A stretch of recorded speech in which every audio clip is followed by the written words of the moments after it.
Hai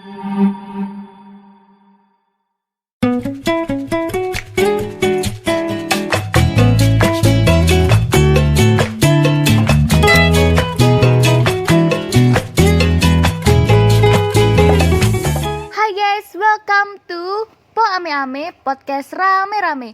Jadi kali ini tuh episode terbaru aku dan episode pertama. Dan kali ini tuh aku gak sendirian guys. Ada yang menemani aku, yaitu Mas Kevin dan Yayu. Say hey dong kalian berdua. Hai semuanya. Halo. Oke, sebelum kita memulai percakapan lebih dalam lagi, aku pengen tahu kalian tuh kesibukannya apa sih? Dimulai dari Yayu dulu ya. Halo semuanya. Untuk saat ini kesibukanku adalah kerja pulang. Gitu doang. Terus stay at home ya, stay safe semuanya karena lagi pandemi. Jadi kalian nggak bisa kemana-mana deh. Oke, kalau Mas Kevin kesibukannya apa nih? Kesibukannya bekerja. Kalau di rumah main game gitu. Ya itu kesibukan yang paling sibuk. Sebelumnya aku mau tahu dulu, kalian tuh udah berapa lama sih kerja di suatu perusahaan? Dimulai dari Yayu dulu ya. Aku sekarang kerja udah mau 3 tahun sih. Wah, cukup lama juga ya. Kalau Mas Kevin sendiri udah berapa lama nih kerja di suatu perusahaan? 3 tahun. Kalau di perusahaan sebelumnya berapa tahun? Tidak sampai setahun. Paling cuma 8 bulan. Oh gitu. Kalau dari pengalaman Mas Kevin tuh pernah ngelamar di mana aja? Kemarin kalau aku sebagai contoh ya sempat lamar ke bank juga kayak ke BCA, terus ke Mandiri kayak gitu. Oke, kita langsung ke pembahasan yang lebih dalam lagi tentang tema kita hari ini, yaitu seputar dunia kerja. Wah, menarik banget kan bahasan kali ini. Nah, sebelum membahas lebih jauh lagi tentang seputar dunia kerja, aku pengen tahu pengalaman kalian saat pertama kali masuk kerja. Apakah kalian menemukan kesulitan dalam beradaptasi di dunia kerja? Oke, Mbak Yayu dulu deh. Awal-awal mungkin susah ya. Apalagi kalau misalkan kita sebenarnya nggak dari kayak kerjaan sekarang nih ya. Aku kan kerjanya kayak di perusahaan konstruksi gitu. Sedangkan dari awal memang untuk aku kuliahnya memang nggak di jurusan teknik sipil gitu. Jadi kayak ya harus banyak-banyak belajar dan beradaptasi. Karena memang kalau memang nggak sesuai sama jurusan ya mau nggak mau ya kita dari diri kita sendiri gimana supaya bisa beradaptasi sama lingkungan kerja kita dengan cepat kayak gitu. Kalau dari Mas Kevin, susah nggak waktu beradaptasi di dunia kerja untuk pertama kali? Pertama kali kerja kalau saya lebih ke adaptasi lingkungan yang agak susah karena dari lingkungan kuliah terus nyesuaiin ke lingkungan kerja yang dimana kita harus benar-benar mandiri dari awal. Jadi nggak ada yang jarang ada orang yang langsung mau ngajarin kita kayak mau misalkan suatu pekerjaan gitu. Kita harus berinisiatif nyari itu gimana sih caranya gitu. Terus kalau ada sih memang beberapa teman yang bisa ngajarin, cuman mereka pasti sibuk dengan kerjaannya. Jadi pasti ngajarnya seluang mereka. Jadi kita tidak boleh berharap banyak sih dengan mereka. Gitu. Oke, aku ada pertanyaan yang harus kalian jawab. Gimana sih cara nanggepin orang-orang yang suka melimpahkan pekerjaan yang bukan job desk kita? Dari Mbak Yayu dulu deh. Sebenarnya sih awal-awal rada susah ya. Apalagi kalau aku tipenya orangnya nggak enakan. Jadi misalkan kalau dikasih tugas nih, sebenarnya ini bukan tugasku nih, tapi orangnya ya udahlah karena jabatannya lebih tinggi atau mungkin lebih lama kerja dari aku gitu kan. Ya, tapi kalau aku sih selama itu ada manfaatnya buat aku, entah itu aku bisa nambah kayak nambah pengalaman atau nambah ilmu wawasan baru atau apa ya aku kerjain. Kalau enggak ya mungkin kalau bisa ya, kalau nggak sesuai ya enggak sih, mending malah aja. Kalau dari Mas Kevin sendiri gimana? Kalau aku sih kurang lebih sih sama dengan Mbak Yayu, cuman eh, bagaimana kita menyikapinya itu yang eh, apa ya, maksudnya kalau misalkan itu memang hal-hal positif yang bisa kita kembangkan lagi untuk kita pelajari nggak apa-apa, cuman kalau eh, terkesan dimanfaatkan, nah itu yang kurang bagus sih. Jadi lebih baik sih dari awal sesuai porsinya masing-masing. Cuman kan namanya kita kerja tim ya, jadi kan kadang kita bantu kerjaan orang juga nggak apa-apa, cuman ya jangan sampai orang itu manfaatin kita gitu aja. Iya. Kadang Yang penting tetap tahu porsinya masing-masing sih. Nah, ini ada lagi pertanyaan. Selama kita bekerja, kita kan pasti menemukan titik jenuh ya. Entah itu nggak nyaman sama lingkungan kerja, entah beban pekerjaan yang kita kerjakan itu berat, makanya jadinya pengen resign. Pokoknya pikirannya pengen resign aja. Terus ada perasaan, kok aku gini-gini aja ya?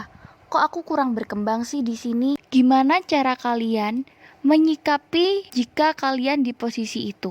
Mas Kevin dulu deh. Ya kita namanya orang kerja ikut orang juga pasti cari yang terbaik lah. Kita nggak mungkin mau kerja dengan kondisi yang misalkan kita anggap ini kondisinya kok gini-gini aja sih gitu. Iya. Pasti kan kita mau berkembang lebih gitu.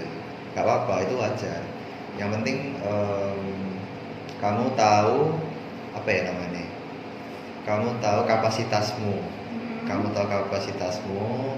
Kamu bisa nggak kalau misalkan kamu dikasih kerjaan yang lebih dari ini gitu. Kalau kamu merasa sudah bisa, ya udah kamu cari aja, misalkan mau cari di mana nggak apa-apa, lamar-lamar atau kasih CV. Sementara kamu juga nggak ninggalkan tanggung jawab kerjaanmu di perusahaan yang sekarang. Nah, cuma nanti kalau kamu sudah nemuin yang lebih bagus ya nggak apa-apa, nanti kamu keluar dengan baik-baik gitu. Kan kita masuk baik-baik, keluar juga harus baik-baik. Kalau menurut Yayu gimana? Cara menyikapi jika berada di posisi tersebut? Kalau menurut aku sih ya, untuk urusan resign ya sebenarnya aku yakin semua orang ketika awal-awal kerja terus susah beradaptasi dengan lingkungan baru, pasti rasa strugglingnya tuh wah Bener banget. berat banget gitu kan ya. Terus pasti awal-awal aduh udahlah pengen resign aja.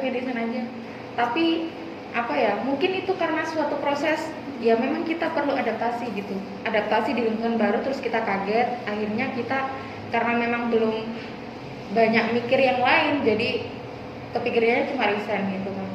Tapi kan makin kesini kalau yang aku pikirin ya, kalau semisal kita resign cuman karena nggak suka sama orang atau karena ini lingkungan kerjanya gini, kalau menurut aku selama kita kerja ikut orang ya pasti akan menemui hal-hal seperti itu gitu.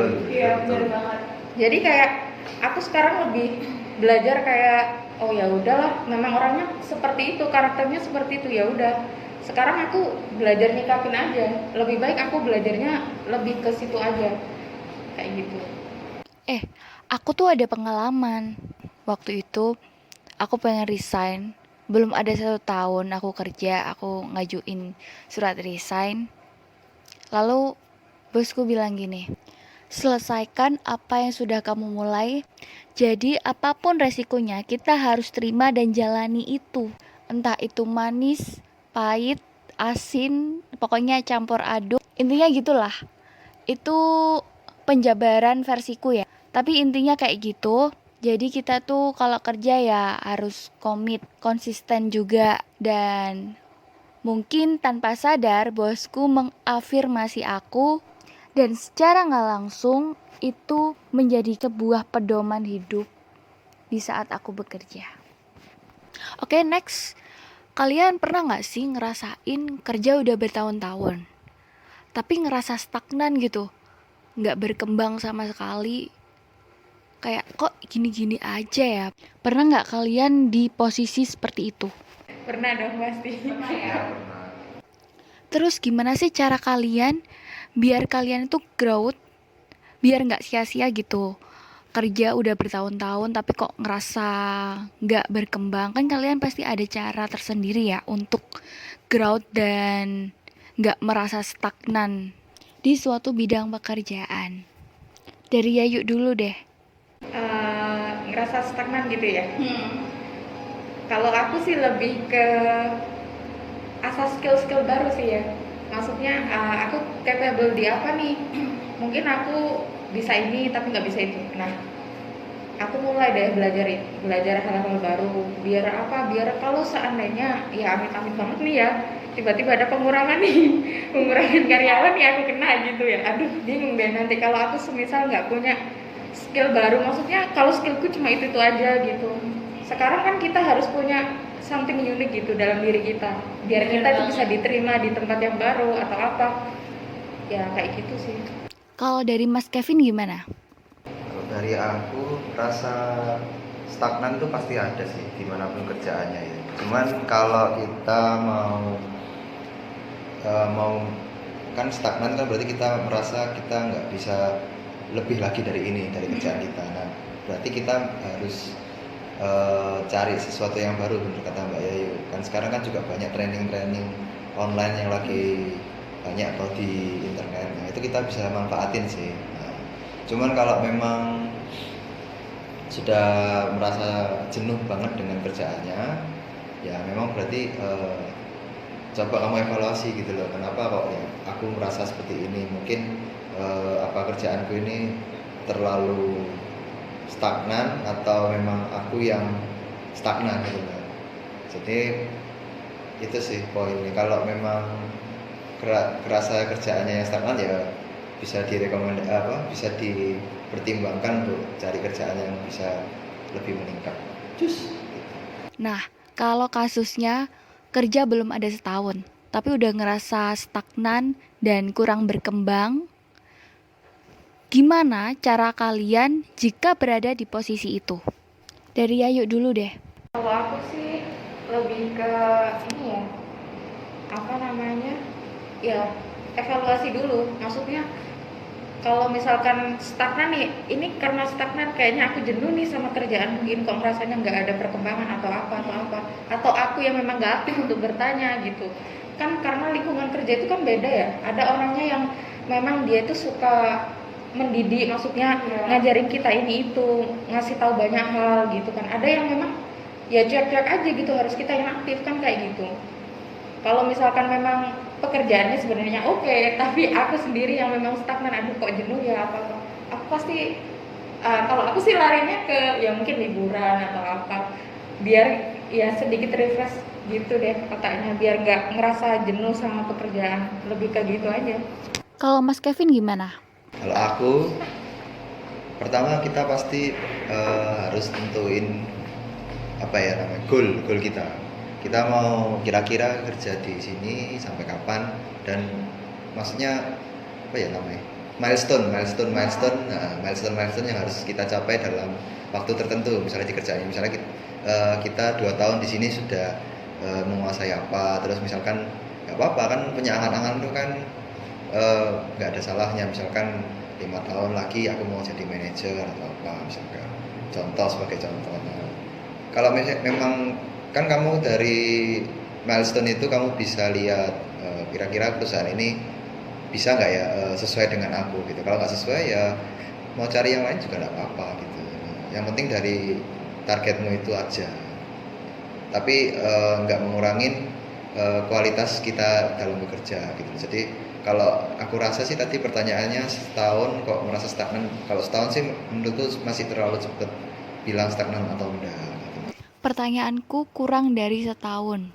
Kalau stagnan di waktu kurang dari setahun, kalau menurut aku cuman ini sih, cuman kayak lebih ke oh ya kamu ini bosen nih karena kamu mungkin fresh graduate nih ya. Kamu awalnya habis kuliah rebahan, apa nonton drakor, apa main sama temen, terus habis itu kamu kayak ada di fase baru dimana kamu itu kayak harus punya tujuan dalam hidup kamu. Kamu kerja nih pagi, kamu harus udah di tempat kerja, terus nanti habis itu sore pulang kerja kadang capek, kadang nongkrong sama temen. Tapi kan kayak di masa-masa kayak gini orang kan rawan banget ngerasa stagnan gitu dalam hidupnya. Apalagi kan pandemi kayak gini kan, kayak ngerasa ya jenuh gitu loh. Ya mungkin lebih ke situ sih. Cuman memang kalau kerjaannya dari awal rasanya nggak cocok, mending jangan diambil gitu. Soalnya kalau nggak, itu wajar kok, maksudnya stagnan untuk di awal-awal. Aku rasa sih bukan karena apa ya, bukan karena diri kita, karena kerjaannya itu ya wis gitu-gitu aja gitu. Aku paham, jadi memang apa ya, ya kita berhak kok kita dapat kerjaan yang lebih baik dari ini gitu. Misalnya yang kita kerjaan sekarang gitu. Kadang ada loh orang yang ngerasa stagnan karena lingkungan kerja. Lingkungan kerja yang nggak mendukung atau kurang mendukung. Contoh lingkungan kurang mendukung, menurut aku ada banyak hal sih ya kalau di lingkungan kerja. Semisal yang pertama kita butuh ilmu, tapi yang mengajari kita sibuk dengan pekerjaannya. Jadi otomatis kan kita harus berinisiatif sendiri untuk mencari tahu, nggak hanya di satu orang aja, di banyak tempat. Kan gitu ya, memang kita kan dari awal kayak gitu, berinisiatif, berinovasi sendiri gimana caranya, dan awal kerja pun diajari hanya hal umumnya aja tapi nggak terlalu mendetail. Kadang fresh graduate kan ada yang kaget kan, ya wajar sih. Ya sebenarnya karena memang apa yang kita teringat di waktu kita kuliah dengan saat kita bekerja itu memang sangat berbeda gitu. Iya, Apa yang benar kamu banget. pelajari ketika kuliah mungkin itu ini teori nih, teori gitu. Tapi ketika kamu udah di dunia kerja, ya mungkin kamu benar-benar apa sih ini, kok aku nggak mempelajari ini ya selama kuliah ya gitu. Iya. Kayak gitu kan gitu. Jadi ya mungkin kagetnya di situ. Mungkin untuk fresh graduate ya di situ. Kalau untuk yang udah berpengalaman kerja, udah pindah tempat kerja beberapa kali, mungkin lebih banyak lagi pengalamannya. Karena semakin kita bertemu dengan banyak orang, kita akan tahu gimana orang itu macam-macam ya gitu. Jadi Iya, kita banyak. akan lebih berusaha lagi untuk ya itu tadi. Ini termasuk tantangan juga sih, dan bagaimana cara kita menyesuaikan diri di lingkungan kerja. Harusnya dengan permasalahan yang ada, kita harus bisa mencari solusi bagaimana enaknya biar nggak stagnan di permasalahan itu aja. Ya kan? Iya, Ya. benar. Terakhir ya teman-teman, tips dong buat fresh graduate atau yang mencari pekerjaan biar dapat kerja berdasarkan pengalaman kalian. Mas Kevin dulu deh. Oke.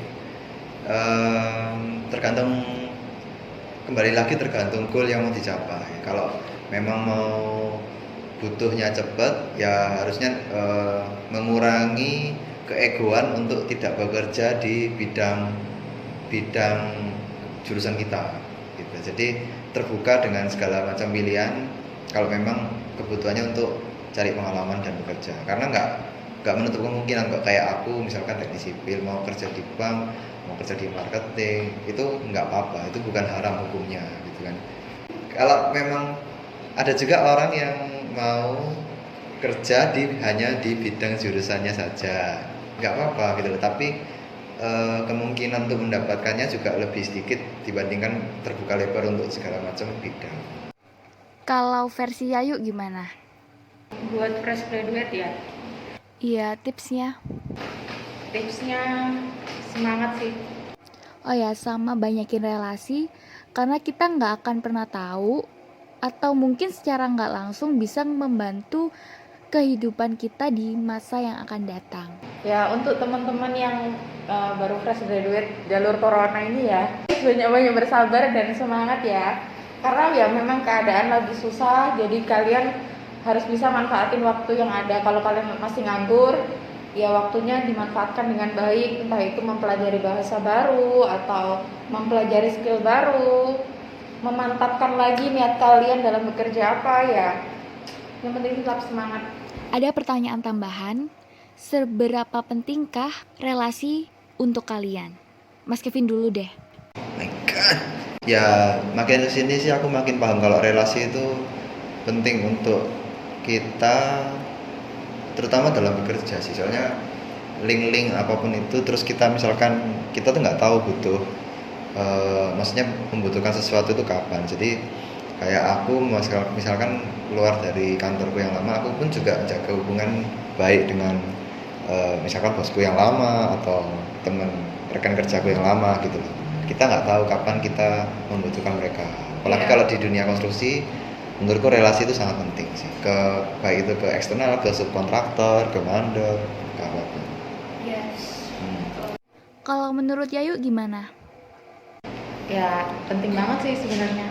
Relasi itu kayak bisa memberikan banyak konektivitas gitu dalam perjalanan kita gitu. Misalkan ya kita udah simpelnya aja nih, oh ini kita punya relasi di sini nih. Terus kita nanya doang nih, ada lowongan nggak sih gitu. Dia ngasih info doang aja itu kayak udah, oh iya nih ini nih manfaatnya punya relasi. Kita jadi tahu nih padahal lowongan kerjanya aja belum di up gitu. Iya bener banget sih, aku juga ngerasain sendiri kalau relasi itu penting banget buat kita. Oke, pertanyaan tadi menjadi penutup podcast hari ini. Terima kasih atas waktu yang kalian luangkan untuk mendengar podcast ini sampai akhir. Dan terima kasih untuk Mbak Yayu dan Mas Kevin sudah meluangkan waktunya untuk mengisi podcast ini. Dan mohon maaf banget ya teman-teman kalau podcast episode 01 ini banyak kurangnya. Terima kasih. Mohon maaf, harap dimaklumi. Jadi memang ini pengamalan aku ya yang pertama untuk podcast ini ya. Jadi aku sih awalnya coba-coba sama Erika sama Yayu. Jadi komedi. Oke. Halo guys, kalian jangan lupa ya nge-follow YouTube temen aku Erika Arga Putri sama Vince Review. Jadi penting banget nih kalian harus benar-benar nge-subscribe ya. Vince Review itu dia reviewnya bagus banget ya. Dia tuh ekspresif banget. Jadi kalau kalian butuh mood yang bagus buat hari ini ya, mending kalian langsung aja deh buka YouTube-nya. Ada yang terbaru review Tiksu kalau nggak salah ya. Iya.